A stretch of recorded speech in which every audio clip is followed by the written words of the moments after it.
10 objets essentiels à avoir chez soi pour ne jamais être pris au dépourvu. Regarde autour de toi. Si, là, maintenant, une tempête coupait ta route, ton électricité et ton réseau en même temps, tu tiens combien de temps? Une heure? Une nuit? 3 jours? Tempête? Inondation? Urgence médicale. Ce n'est pas du cinéma, c'est ce qui arrive. Et souvent, lorsqu'on s'y attend le moins. D'après le guide officiel de préparation aux crises publié par le gouvernement français, une coupure ou un sinistre peut isoler jusqu'à 72 heures avant que les secours ne s'organisent vraiment. Aujourd'hui, on vérifie ensemble si tu es prêt. Je vais te montrer 10 objets simples et validés par les autorités françaises, belges et québécoises que tu devrais avoir chez toi, regroupés, prêts à l'emploi. Pas de gadgets, juste l'essentiel. Reste jusqu'au numéro 1, c'est un objet qui ne coûte presque rien, que presque personne ne prépare, et qui peut, à lui seul, tout bloquer le jour où tu en as besoin. Mais avant d'y aller, si ce contenu t'apporte de la valeur, laisse un j'aime, un boost, un commentaire, et abonne-toi à la chaîne.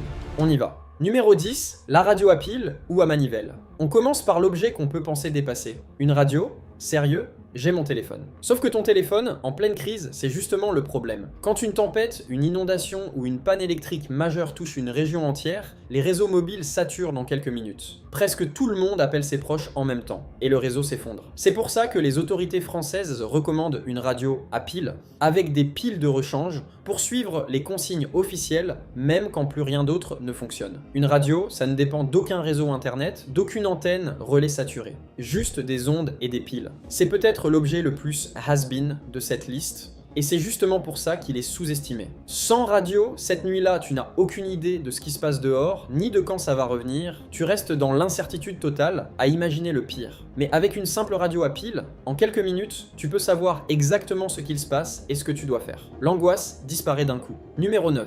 La lampe de poche et ses piles de rechange. Le noir total, la panique de chercher une lampe qui ne fonctionne pas. C'est l'un des scénarios les plus documentés dans les guides de préparation civile, que ce soit en France, en Belgique ou au Québec. Une lampe frontale ou de poche avec des piles de rechange ou une version à manivelle fait partie des 7 articles essentiels recommandés par la sécurité civile pour affronter les 3 premiers jours d'un sinistre. Pourquoi une frontale plutôt qu'une simple lampe torche? Parce qu'elle te laisse les 2 mains libres pour ouvrir une porte, porter un enfant, chercher dans un tiroir. Un détail tout bête, mais qui change tout au moment où tu en as vraiment besoin. Et la bougie dans tout ça? Les bougies peuvent effectivement t'aider à t'éclairer la nuit, à condition de prévoir aussi des allumettes ou un briquet pour les allumer. Mais attention, une bougie, ça reste une flamme nue. Ce n'est jamais ta solution principale, seulement un appoint. Sans lampe, chaque déplacement dans le noir devient un risque. Un meuble, une marche, un objet cassé au sol. Avec une frontale à portée de main, tu te déplaces chez toi presque normalement, les mains libres, sans te blesser ni réveiller toute la maison en cherchant à tâtons. Numéro 8, la batterie externe.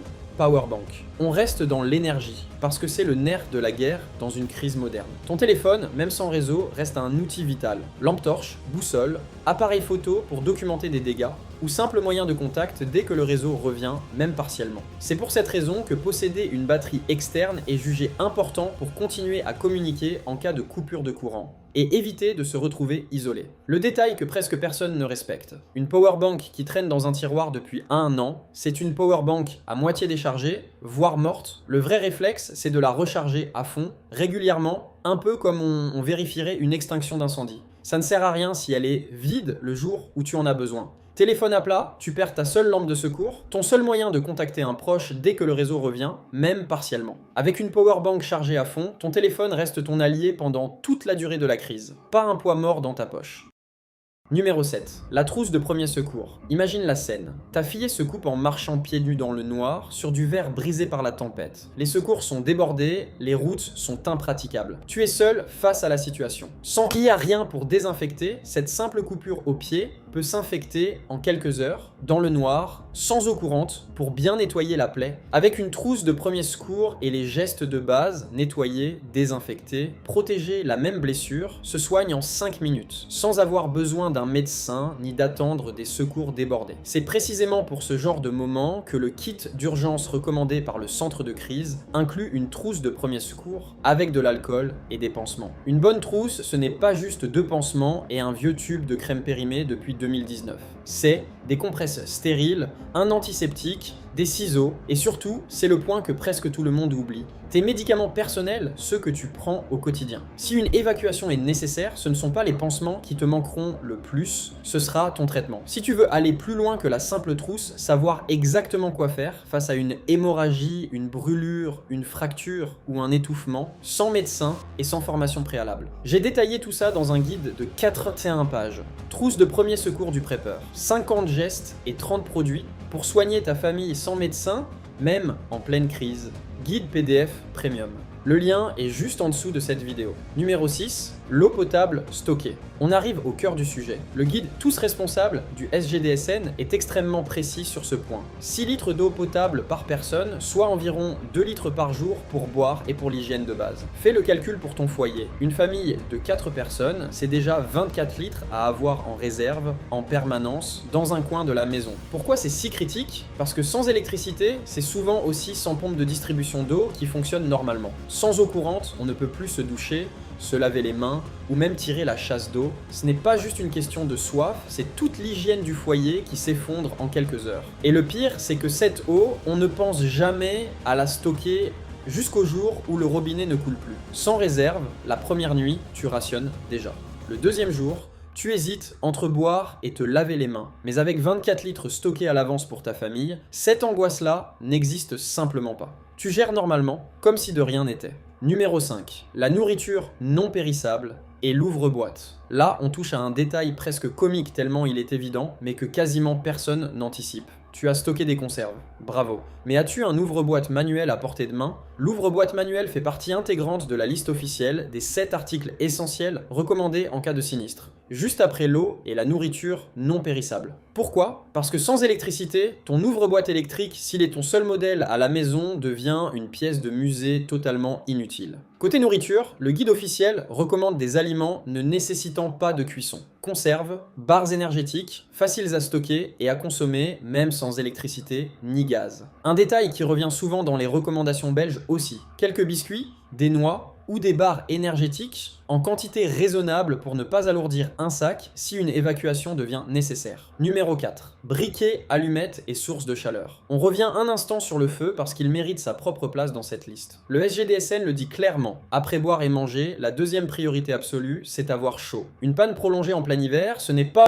juste inconfortable, sans gaz ni électricité, on perd la lumière, le chauffage et la possibilité de cuisiner. Un simple briquet, quelques boîtes d'allumettes stockées au sec, ça ne coûte presque rien. Mais c'est ce qui te permet d'allumer une bougie, de faire chauffer de l'eau sur un petit réchaud, ou simplement de garder le moral quand tout autour de toi est plongé dans le froid et l'obscurité. C'est l'un de ces objets qu'on peut croire toujours avoir quelque part, jusqu'au jour où on cherche partout et qu'on ne trouve rien. Une soirée sans chauffage en plein hiver, ce n'est pas juste inconfortable. Pour un enfant en bas âge ou une personne âgée, le froid prolongé fatigue vite l'organisme. Un briquet et 2 bougies suffisent à maintenir une pièce viable le temps que ça passe. Numéro 3. De l'argent liquide. Celui-là, on n'y pense presque jamais en 2026, dans un monde où tout se paye par carte ou par téléphone. Et pourtant, coupure de courant prolongée, plus de terminaux de paiement qui fonctionnent, plus de distributeurs automatiques opérationnels, plus d'accès à ton application bancaire si le réseau est saturé ou coupé. Le centre de crise belge recommande explicitement de prévoir une somme suffisante en liquide pour environ 72 heures, sans pour autant garder de grosses sommes chez soi. L'idée n'est pas de transformer ta maison en coffre-fort, c'est juste d'avoir, dans un tiroir, de quoi acheter du pain, de l'eau ou de l'essence si jamais toute la chaîne numérique de paiement tombe en panne en même temps. Un scénario qui semble improbable jusqu'à ce qu'il arrive.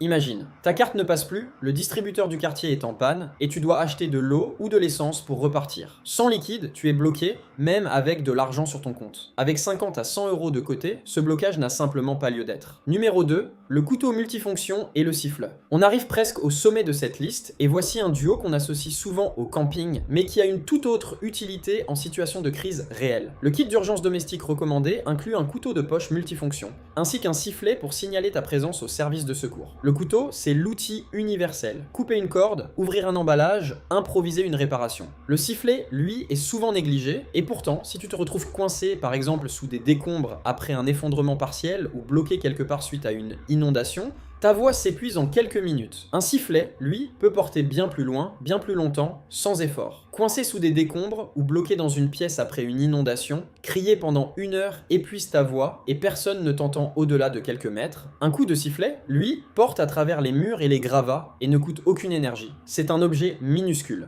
qui ne prend aucune place et qui peut littéralement faire la différence entre être retrouvé rapidement ou pas. Numéro 1. Tes documents essentiels, protégés et accessibles. Et voilà, on y est. L'objet que 9 personnes sur 10 pourraient complètement oublier, celui qu'on t'a promis en introduction. Ce n'est pas un gadget technique. Ce n'est pas un outil de survie spectaculaire, c'est une pochette étanche. Le guide officiel Géorisque recommande d'y placer des photocopies de tes documents essentiels. Carte d'identité, ordonnance médicale, ainsi qu'un double des clés de la maison et de la voiture. Pourquoi ce détail arrive en numéro 1 ? Parce que dans l'urgence, dans la panique, ce sont précisément ces papiers-là qu'on peut ne pas avoir sous la main. Impossible de prouver ton identité pour accéder à un centre d'hébergement d'urgence. Impossible de récupérer une ordonnance vitale un dimanche soir, pharmacie fermée, réseau coupé. Impossible de rentrer chez toi si tu as perdu ton seul trousseau de clés dans la panique d'une évacuation précipitée. C'est l'objet invisible, celui qu'on ne presque remarque jamais, jusqu'au jour exact où son absence devient un problème insurmontable. Et le plus simple à préparer, ce soir même, en 10 minutes, montre en main. Conclusion, voilà,